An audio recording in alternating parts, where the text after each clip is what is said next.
In this lecture, we discuss about Cayley-Hamilton theorem. According to Cayley-Hamilton theorem, every square matrix satisfies its own characteristic equation.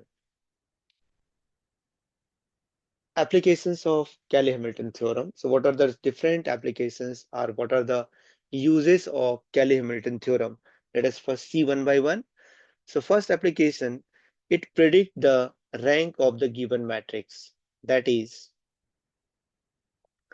the degree of characteristic polynomial indicate the rank of the matrix. Second property, second application, we are able to say that the given matrix is singular or not.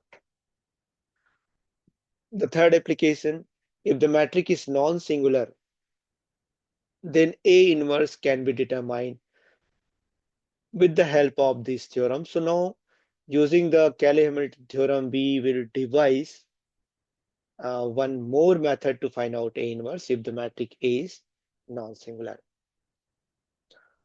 Fourth is the finding A inverse is more suitable for higher order matrices. If the order of the matrix is more than 3, then it is very difficult to find out the A inverse. But using the Cayley-Hamilton theorem, we are able to get the what is the A inverse of the given matrix. Fifth property, it is also useful in a ring theory for commutative ring.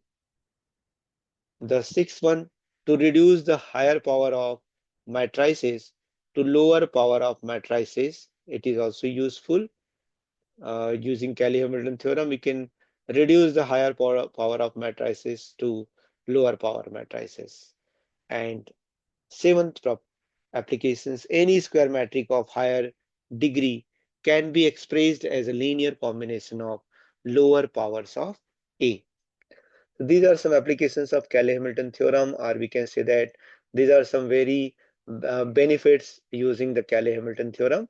And what is Cayley-Hamilton theorem? It is nothing but every square matrix satisfies its own characteristic equation. Thank you.